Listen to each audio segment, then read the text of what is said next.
ago, Nora was at League Academy and had just come to Greenville, South Carolina, and she was learning English.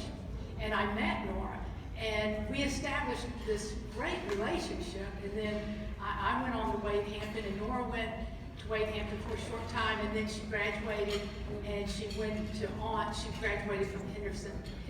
Hendersonville, and then I graduated from Cyrus High School in Chicago. In Chicago. So she left South Carolina and went back to Chicago, but then we got her back. So, good for guys. Really, I am no different than anyone else here. The only difference is my mother had me. And my mother is the reason why, and my yaya and my dad are the reason why, and of course, Father Tom, are the reason why I'm here today. My yaya, Mighty Woolen knows, grew up right across the street. I spent every summer with my yaya Mavis here in Greenville, South Carolina.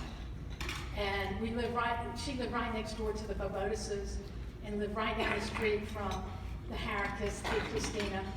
And she would always send me, Lynda, go get me the Kalamata olives and the feta cheese from Thea Christina. So I would go down there, and Thea Christina would go, Lynda, here's some vanilla. And I was just like, she hooked me on that. And then right down the street was Maria Zaharis. And talk about a gorgeous woman. Maria Zaharis had complexion of beauty. And my yaya would go, keep putting cream on your face in the day and you'll have beautiful complexion. I never have gotten it like you though. And then I could say something about every single person in this room. Every single person. Nellie Bobotis, when she married, she was a Greek goddess. She came to Greenville, and all we could hear about was, Nellie Bobotis, look at her dance. And then Jimmy Como. Oh my God, I loved him. And then he married Maria, and Jimmy Como, he had this face, he had this smile, and he loved everyone. And we used to go and watch Mighty Gula when she would date Tom, Big T. She had on these white go-go boots, and the short skirt. We're like, wow. So we wanted to be just like her. We wanted to be just like all of you. I mean, I remember Pete Collinzisi we'd go eat hot dogs and everything there. It was just fun. And Leon Kalakikis, he had the best onion rings in town. And it goes on for everyone. I remember George Jubilakis, he was a hoot. That guy would crack you up. He just laughed all the time and told jokes all the time. And my Uncle Mike Malahess was just phenomenal. Of course, he had to be. He married Theotula. Well, the list goes on. I could talk about Eva Cheerson going to their anniversary party because I remember those things. And Thea Stella, when I had my car accident, I couldn't eat anything in that hospital. Thea Stella brought me food to the hospital, Greek meals, so I could eat and get stronger. And Thea Lula brought me food from Elaine's place, and the things we used to do to Elaine and Georgianne. Patricia Bobotis, she wasn't, she's this great person now, but she had a little kind of naughty side to her, and she would put Billy, Harricus, and I, and Maria, and Harry, and Taki Christophilus up to doing bad things to Elaine's car, like we turn all the lights on and the radio on full blast and do all these things the night before, and they get in the car the next morning because they rode together, Georgianne and Elaine, and they rode together to work, and when they started the car, all this noise would happen. Well, let me tell you why I'm saying these. Because these are the people who influenced me right here in our community. The Philoptochos is the backbone of the church.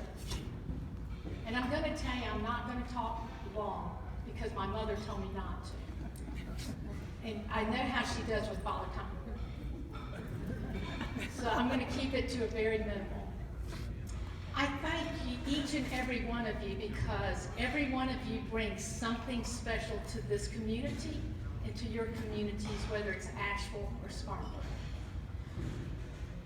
You look at Puglia, she's always working, just like all of you for the Greek festivals, all of everything you've done. You make a difference in children who are growing up. Whether they're your grandchildren making kurulakya, or doing the bread with your yayas, or whatever you do, you make a difference in their lives. And it's something they'll always remember. My dad, and I love this girl, Frances. Of course, she's got good genes. Your mom's the best. But when I had my son, Jonathan, you're gonna love this story. I'll keep it to a minimum. My husband, we came back from Saudi Arabia, and he was still with the company in Florida. And we scheduled a C-section. And I had my son, and my mom was upset because it was one of the first Greek festivals, and she said, "How could you have this baby now?" And my dad is going, "Kay, leave her alone."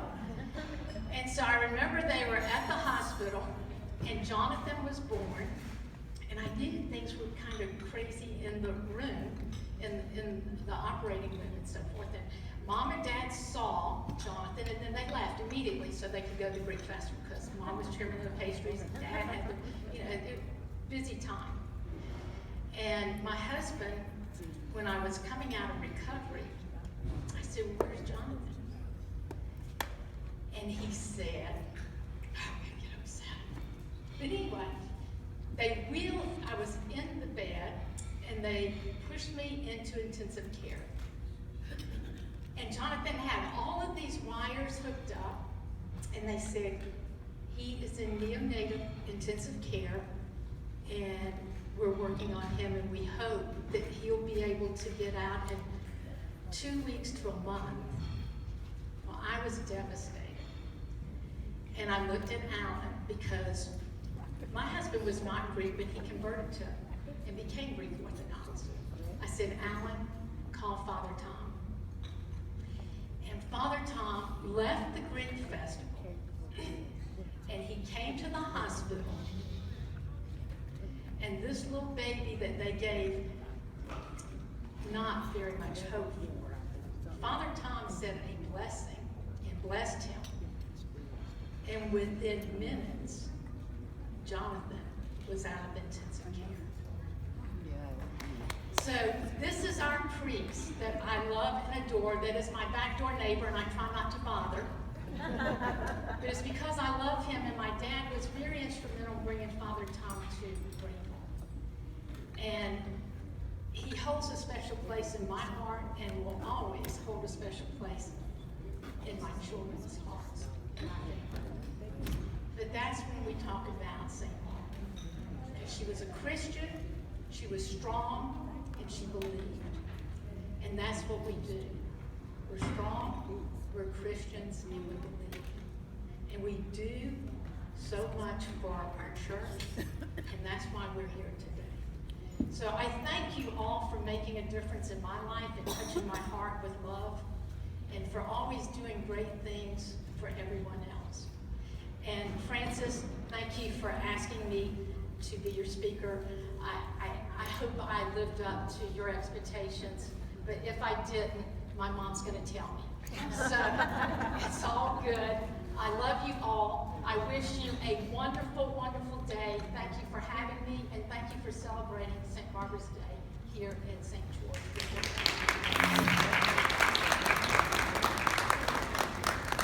Thank you, Lynda. You're truly a very special friend. Thank you. We're getting ready to close everything up, but I would like Father Tom also to say a few things to you guys before we leave. But I would also like, once again, to thank you kindly for